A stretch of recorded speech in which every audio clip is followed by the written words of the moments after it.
Vamos a dar inicio a este segundo panel. Estamos un poco retrasados con el tiempo, así que vamos a hacer los ajustes necesarios y eso me toca a mí en mi condición de moderadora. Gracias. El título de este panel es sumamente importante, como ustedes pueden ver en el programa que se les hizo llegar con antelación. Se titula ¿Cómo lograr la recuperación del salario mínimo y disminuir la informalidad laboral? Hay tesis en el sentido de que podemos lograr avances sustantivos si la informalidad laboral se abate. Una informalidad laboral que sabemos que es muy amplia en nuestro país y por eso me parece que el tema de este panel es de gran relevancia y también lo es de gran relevancia para la política laboral de esta ciudad. Tenemos a tres ponentes, al doctor Gonzalo Hernández Licona, secretario ejecutivo de Coneval, a la secretaria del Trabajo de la Secretaría del Trabajo y Fomento al Empleo, la licenciada Amalia García, y al doctor Carlos Guerrero de Lizardi, jefe de la División de Estudio de Posgrado de la Facultad de Economía de la UNAM, que ustedes seguramente revisando el programa se darán cuenta que originalmente estaba programado el maestro Eduardo Vega. Entonces, aquí tenemos a una persona de la misma facultad quien nos va a acompañar con sus insumos para el debate con ustedes. Bueno, en el orden establecido en el programa, yo voy a permitirme presentar al doctor Gonzalo Hernández Licona. Voy a tratar de ser breve en la presentación para ganar un poco de tiempo. Nuestros tres ponentes tienen una trayectoria muy importante, pero dado el tiempo me voy a suscribir a decir elementos más actuales de su carrera académica, política. El doctor Gonzalo Hernández Licona es secretario ejecutivo del Coneval desde 2005 a la fecha. Es doctor en Economía por la Universidad de Oxford, Inglaterra, maestro en Economía por la Universidad de Essex, Inglaterra y licenciado en Economía por el Instituto Tecnológico Autónomo de México. Actualmente es profesor e investigador del Departamento Académico de Economía del ITAM y es miembro de distintas instituciones nacionales e internacionales acerca de temas que tienen que ver con la economía, la evaluación. Y bueno, es importante destacar que en 2015 obtuvo el premio de liderazgo y rendición de cuentas otorgado por la Alianza Global para la Auditoría Social. Y también en 2013 fue galardonado con el premio Mérito Profesional Sector Público como egresado del ITAM. Así que le vamos a dar el uso de la palabra y le voy a llevar el tiempo de 20-25 minutos, por favor. Muy bien, muy bien. Adelante, por favor, doctor Hernández, gracias a usted. Mil gracias. Aquí yo le cambio, ¿va? Sí.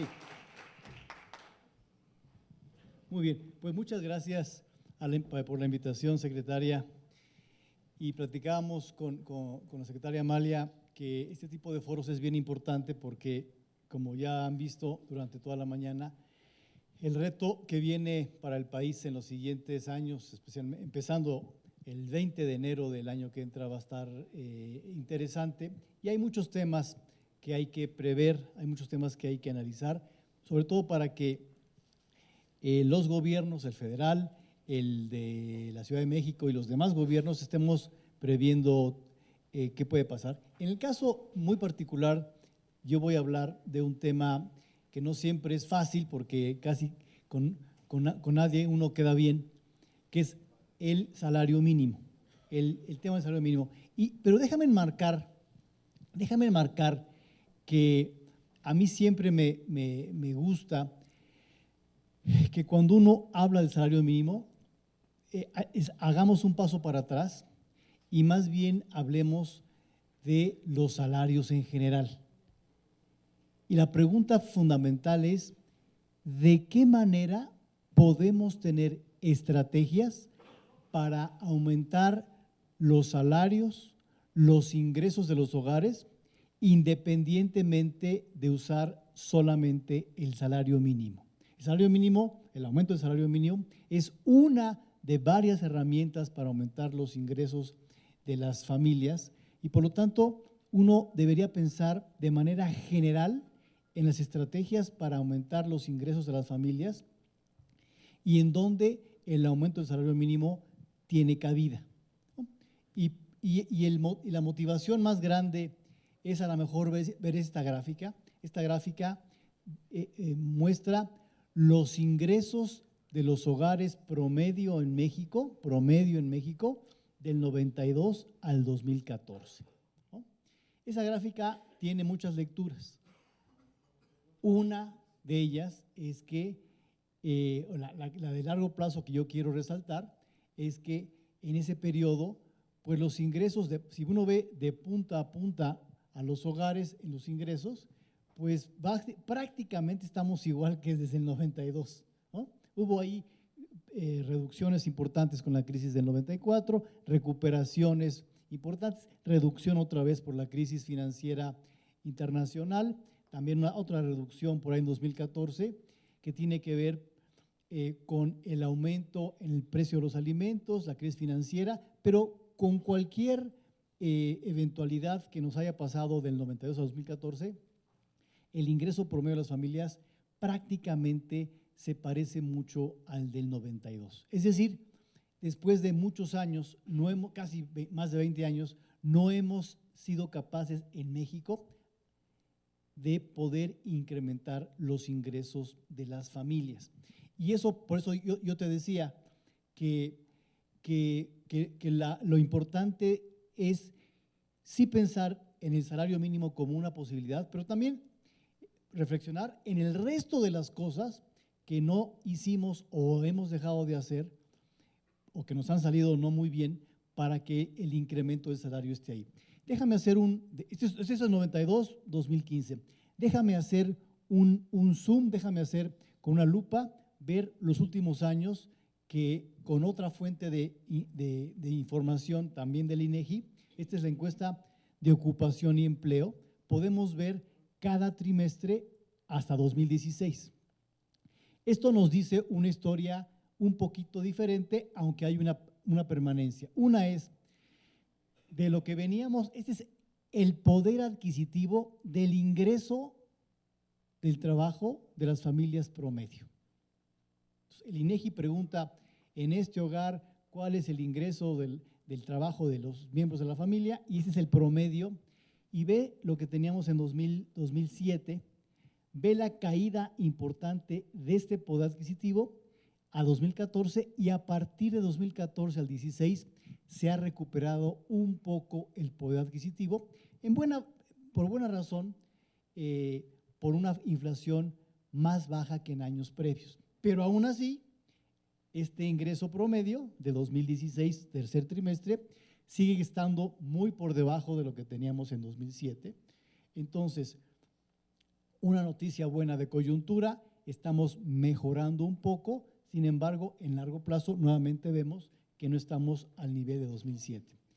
Pero el reto a futuro es cómo se va a comportar este poder adquisitivo a partir de enero y febrero y 2017, cuando los retos, como ya se dijeron aquí, de la entrada definitiva de la presidencia de Donald Trump en Estados Unidos, que ha impactado desde ya el tipo de cambio, posiblemente esfuerzos de inversión y que posiblemente esta gráfica no vaya tan a la alza como ha pasado en los últimos 24 meses, sino que puede volver a caer como en los años previos. Entonces, sigue estando como una pregunta fundamental y presente, ¿qué hacer como país? ¿O qué tenemos que hacer o debimos haber hecho que no hemos hecho del todo? Y por lo tanto, sí reflexionar que los impulsores más grandes de los ingresos de las familias, de los trabajadores, siguen siendo el aumento en productividad y el crecimiento económico.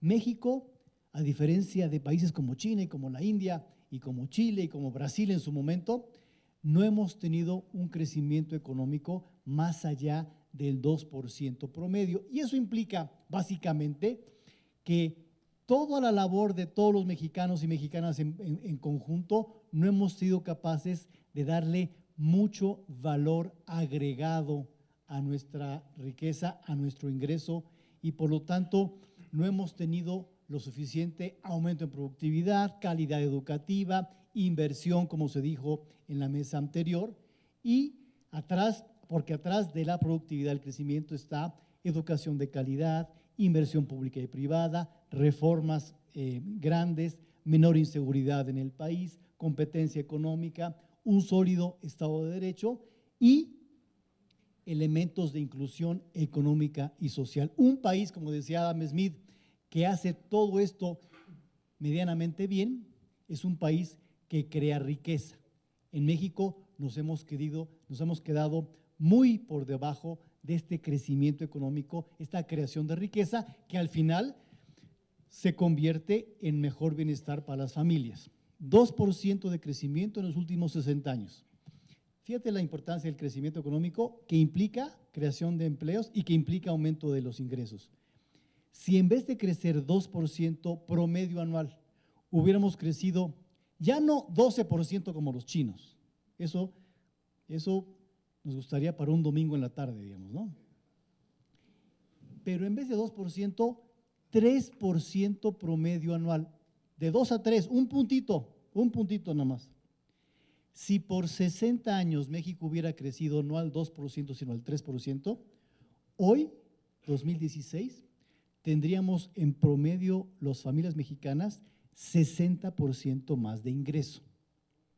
La razón por la cual nos han rebasado por la derecha, por la izquierda, los países tales como Singapur y Japón y España y Chile y Corea del Sur, es porque han tenido un aumento en la productividad con base en todo esto que ha hecho crecer esas economías al 5, 6, 7 y en el caso chino al 8 y 12%. México 2%.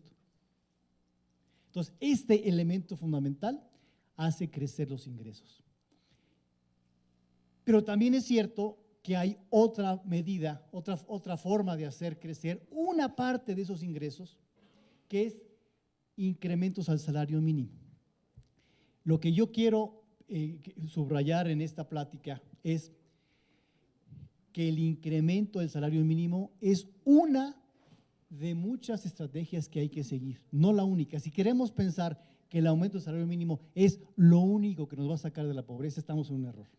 Eso es una de muchas posibilidades que si la hacemos de manera adecuada nos puede ayudar un poco, pero si no hacemos el resto de la tarea de largo y mediano plazo, es como iluso pensar que por decreto vamos a ganar más todos y vamos a estar más felices, porque eso tiene un límite.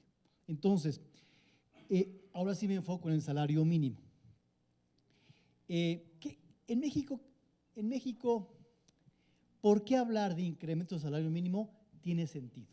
Mis amigos que son súper ortodoxos de la economía liberal dicen, no, maestro, no nos pongamos a hablar y cambiar de precios de mercado, porque los mercados asignan bien los recursos, ¿para qué andarle moviendo a los mercados si hacen bien las cosas? ¿No?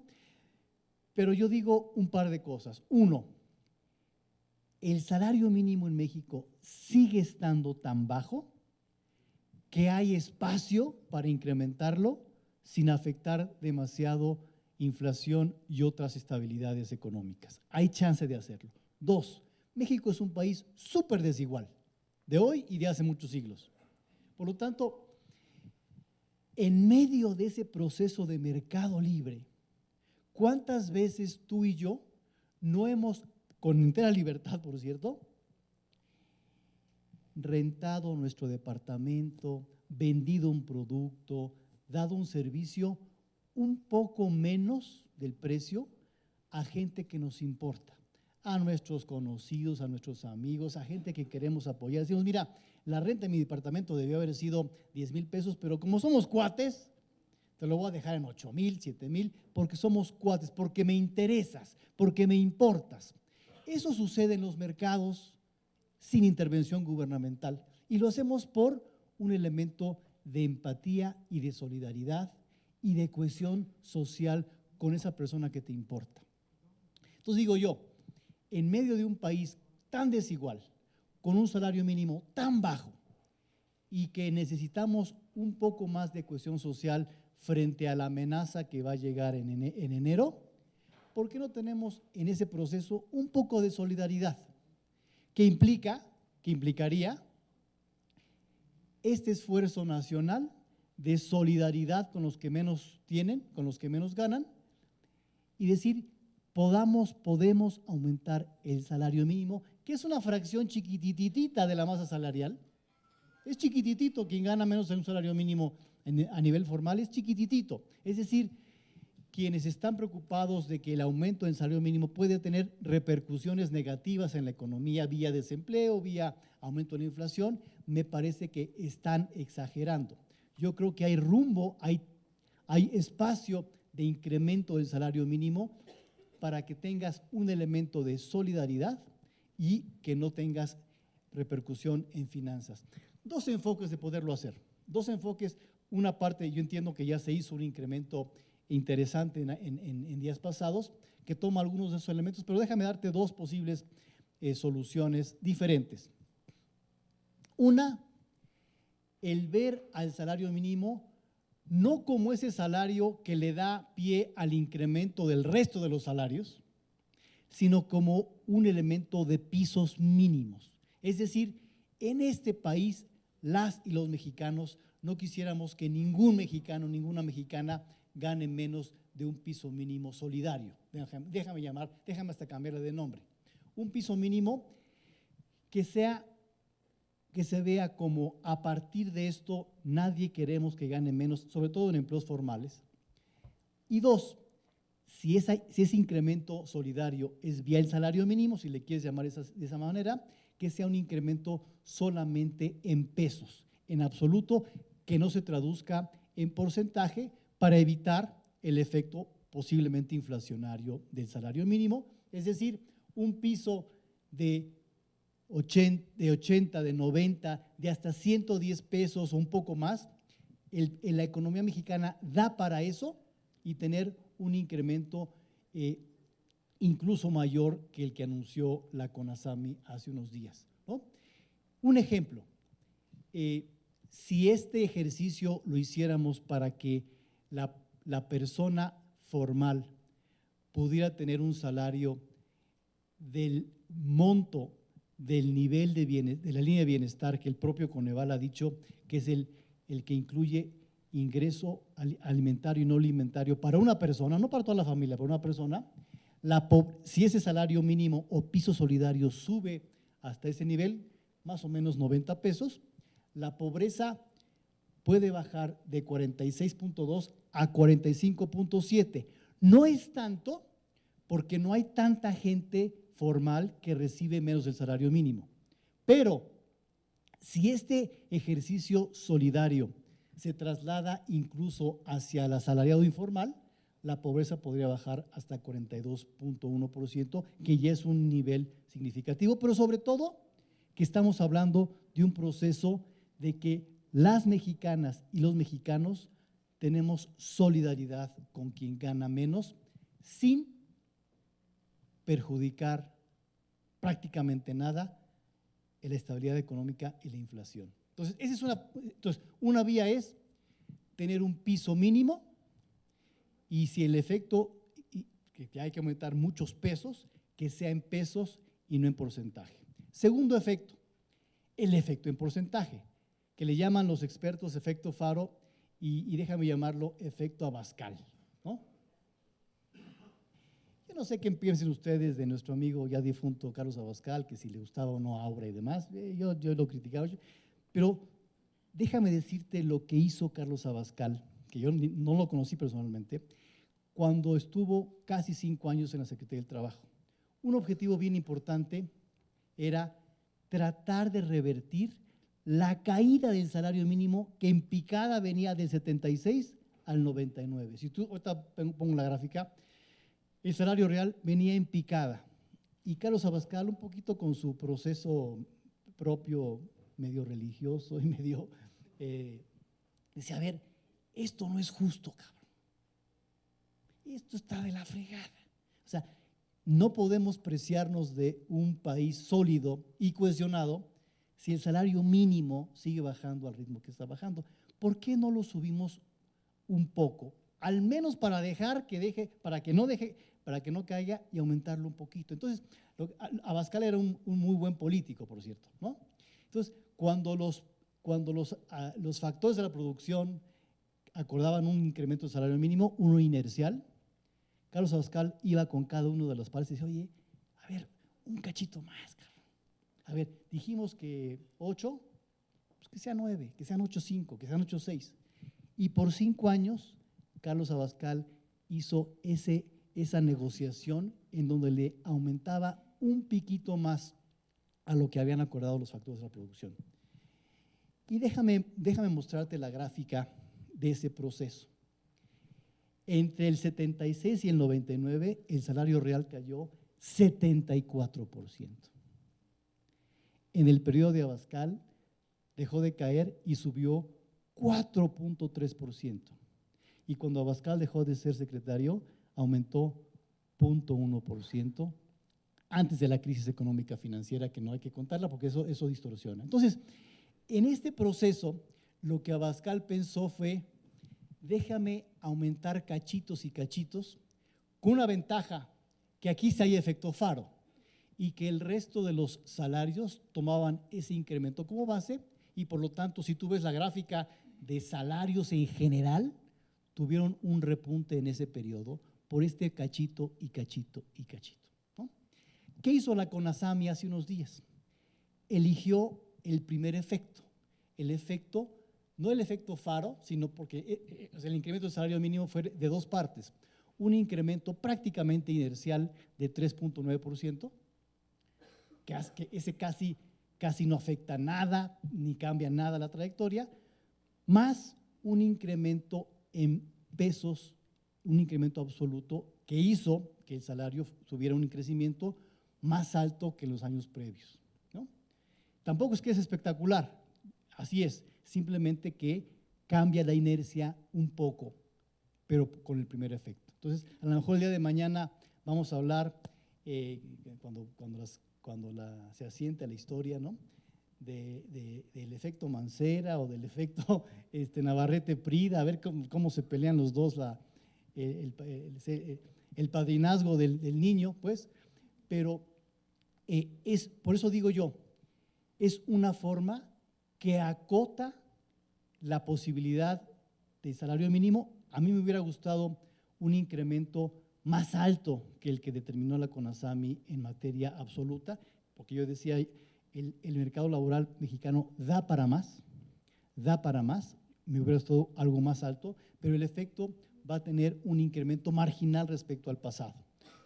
Y aquí, entonces y ya voy a terminar, esta es la foto del 69 al 2016, todavía no está incluido el último crecimiento que empieza en enero,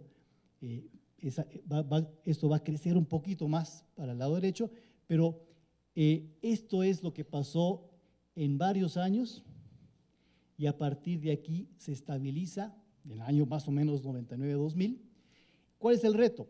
El reto es que cuando me inviten en 10 años aquí a hablar de este tema, que podamos ver no solamente esta gráfica más alta, la del salario mínimo, sino la más relevante, que es esta, que los ingresos de las familias con y sin cambios en salario mínimo, sino que provengan realmente de una economía creciente y pujante, que no crezca al 2%, sino que crezca al 5%, al 4%, al 6%, podamos ver en 10 años, en 5 años, una gráfica en donde francamente esto vaya creciendo en beneficio, por supuesto, de nosotros y en beneficio de los que vienen detrás de nosotros. Muchas gracias.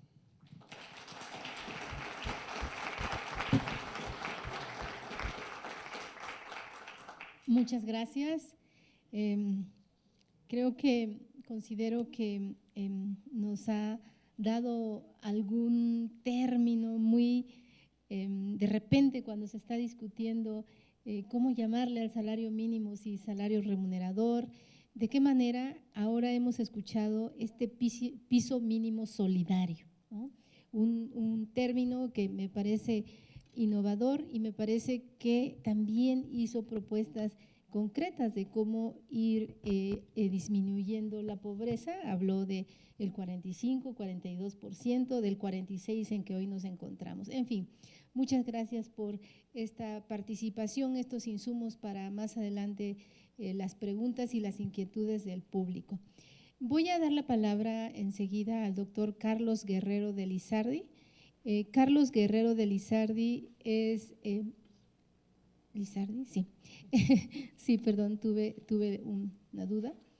Es jefe de la División de Estudios de Posgrado de la Facultad de Economía de la Universidad Nacional Autónoma de México.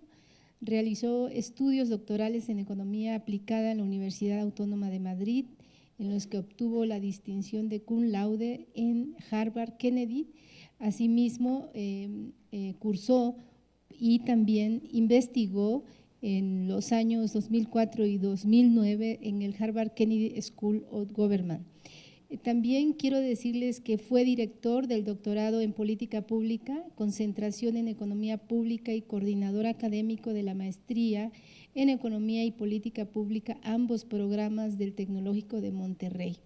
Bueno, asimismo, él es integrante de CEPAL y FOCAL, ha sido y ha dirigido distintas revistas temáticas sobre el tema económico y tiene muchas publicaciones, 60 publicaciones, ¿no?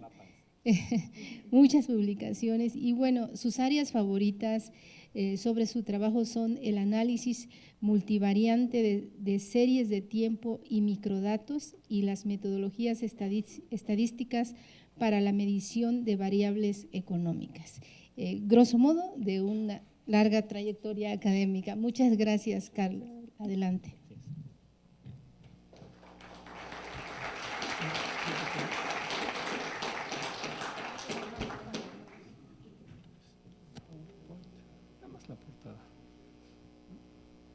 ¿No quiere? Ah, es que sí, no funcionaba bien el…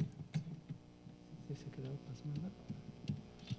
Bueno, no importa, no se preocupe. Buenas tardes, secretaria Amalia, muchas gracias por la invitación.